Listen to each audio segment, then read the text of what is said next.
Fullmetal Alchemist 8, a 215ª HQ que eu estou lendo esse ano e trazendo aqui um vídeo com comentários para quem tiver interesse. Bem, esse volume ele tem o desfecho do combate contra o Cobiça e um momento muito importante para o Alphonse, que é quando a Martel está escondida dentro da armadura dele e ele tenta salvar ela depois que o Führer derrota o Cobiça e mata o Dolceto e o Roa. No entanto, a Martel, ensandecida pela morte dos amigos e do chefe dela, ela tenta atacar o Führer, controlando o Alphonse porque ela está dentro da armadura dele. E o Führer, vendo isso, mata a Martel, dando uma espadada através da armadura do Alphonse. Não atravessa a armadura não, mas vai pelo um espaço aqui do pescoço. E a Martel morre dentro da armadura do Alphonse. Isso é um gatilho, assim, um trauma que ele passa, aquele momento traumático, que faz com que reative as memórias dele de quando ele atravessou a porta da verdade, que é uma coisa que o Alphonse e a mestra deles, a Izumi, já tinham discutido há algum tempo, que o Alphonse foi mais longe do que todos, e agora esse conhecimento retornou a ele. Embora não se saiba até que ponto ele vai aprender com isso. Em paralelo, Barry the Chopper, ainda nativa, continua tentando fatiar pessoas, principalmente mulheres bonitas. No entanto, ele escolhe como vítima a Risa Hawkeye, que enche ele de tiro, se defende e percebe que está acontecendo, que ele é armadura vazia, não se surpreende e diz: eu conheço um cara que nem você. E com isso, ele diz algo do tipo: adoro mulheres fortes, gamei em você. E aceita ir com a Risa Hawkeye e ficar como prisioneiro do grupo do Mustang em um armazém lá que eles separaram para isso, além de informar para eles algumas das informações, além de informar para ele algumas coisas que ele descobriu quando estava no quinto laboratório. Essa parte eu acho ruim. Certo, tudo bem que o mangá tem seus momentos de comédia, mas o Barry the Chopper se apaixonar assim pela Risa Hawkeye e aí se submeter ao Mustang e ficar lá com ele e tudo mais, é muito tosco. E realmente eu acho que provavelmente é a coisa mais tosca que eu já vi no mangá até esse volume.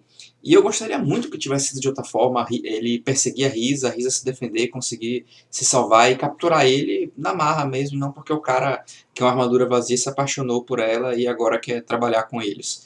E depois dele ser capturado, talvez poderiam chegar a um acordo. Mas a forma como aconteceu foi muito tosca. E aí ele ficou preso lá num lugar isolado. Está lá no pescoço. Enquanto o Falman ficou cuidando dele.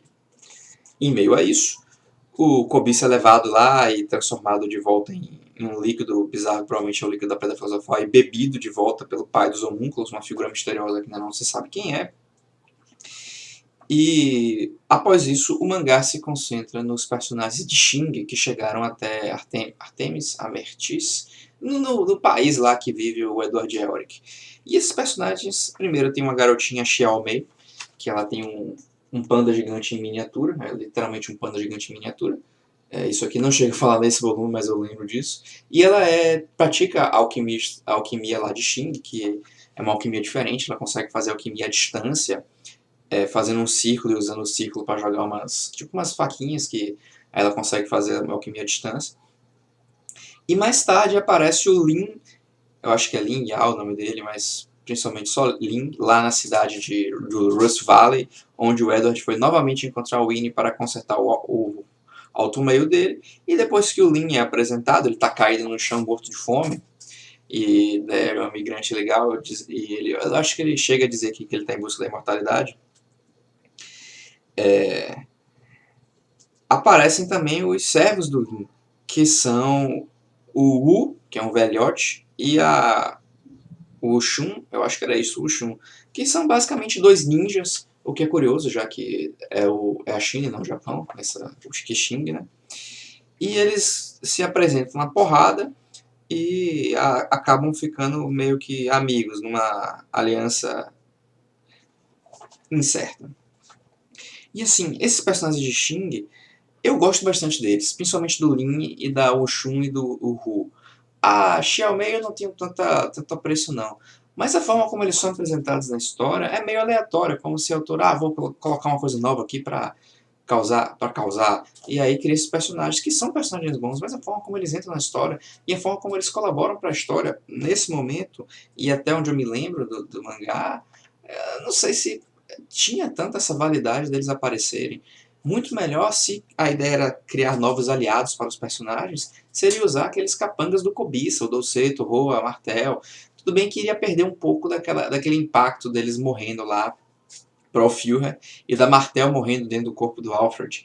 Mas, enquanto novos personagens, a apresentação deles foi muito mais natural do que esse pessoal de Xing, que surge realmente do nada. Xing nunca havia sido apresentado antes, comentado nem nada, e fica nessa. É claro que ter ninjas super competentes e dando piruetas e com golpes e artes marciais bem diferentes dos personagens atuais é uma coisa assim interessante, meio que a parte daquele negócio do massa velho que eu vejo algumas pessoas dizendo, mas ainda assim nesse volume 8 eu não vejo assim essa necessidade desses personagens existirem no mangá, e eles não existem no primeiro anime, só existem no Brotherhood.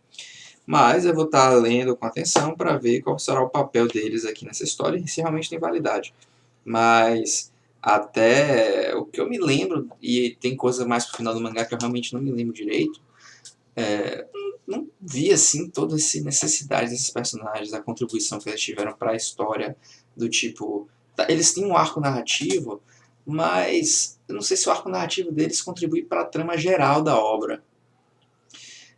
No máximo para dizer, ó, existe alquimia em outros lugares, mas você não precisava disso para dizer que existe alquimia em outros lugares. E falar de uma cidade lá em ruínas, que é como se fosse meio que a Mesopotâmia, eu acho que é meio que paralelo à Mesopotâmia, que também não precisaria deles para ser apresentada. Ele é comentado pelo Link, disse que queria passar lá, porque era um lugar antigo que tinha alquimia, mas podia ter sido apresentado de outras formas. Então, de forma isolada, foi um volume bom, os personagens apresentados são bons, mas no todo essa galera aqui eu acho que não se conecta tão bem com a trama proposta. Mas por enquanto eu vou ficando aqui. Esse foi o volume 8 do mangá, e no próximo vídeo eu vou estar voltando com Hinterkind, volume 1, HQ da Vertigo. E por enquanto é só, e até o próximo vídeo.